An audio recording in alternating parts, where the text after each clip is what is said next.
Good afternoon. Happy Wednesday. I hope you're all having a great day. We're having a conversation about church denominations today. We were asked to pick a denomination that is different from our own. I chose Presbyterians. Presbyterianism is the name given to one of the groups of ecclesiastical bodies that represent one of the areas of Protestantism that was emphasized by John Calvin. One of the many denominations that his writings during the Reformation inspired. Many of the early Presbyterians in America came from England and Scotland and Ireland. However, not all did, as we would later find out. The first American Presbytery was organized in Philadelphia in 1706, and the first General Assembly was held there in 1789. In Canada, it was long thought that the first Presbyterian church was in Quebec, founded in 1756 by Scottish Presbyterians. However, upon further inquiry, further study, it was discovered that there was actually an earlier group in Nova Scotia, a group of German Calvinist Presbyterians.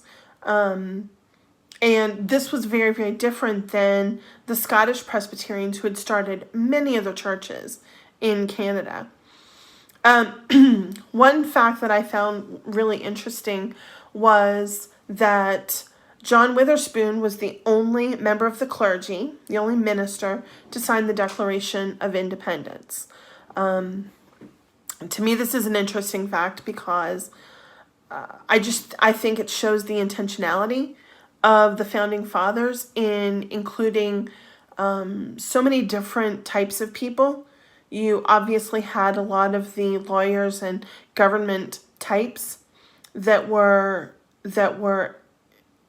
in on the signing of the document, but you also have people who represent the Christian principles that, as we have discussed, are evident, even if not intentional. That's still the conversation, of course.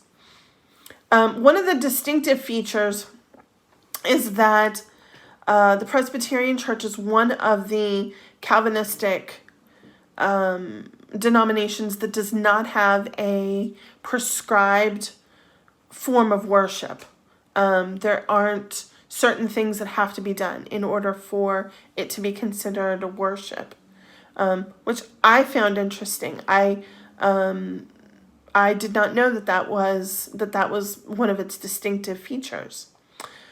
Presbyterians participated in writing state and national constitutions, and some of the Reformed views of God's sovereignty and the sinfulness of man are evident in some of the principles of the Constitution, like popular sovereignty, checks and balances, and separation of powers, which goes to show that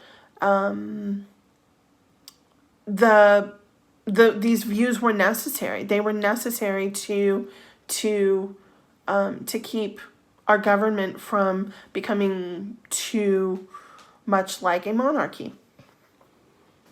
The big controversy came early in the 1900s when the conversation between conservative and liberal Presbyterians kind of came to a head.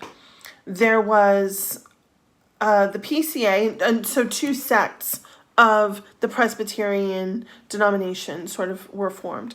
The PCA ordains only men who profess either traditional marriage or celibacy, while the PCUSA allows the ordination of women, and in some places, non-celibate gays and lesbians are brought in as clergy as well.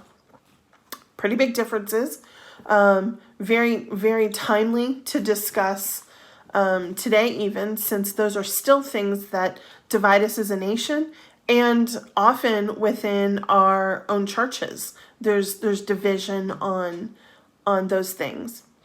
Some of the places that I discovered a lot of this information, an article by Stephen Hayes, Presbyterian History, holds some surprises.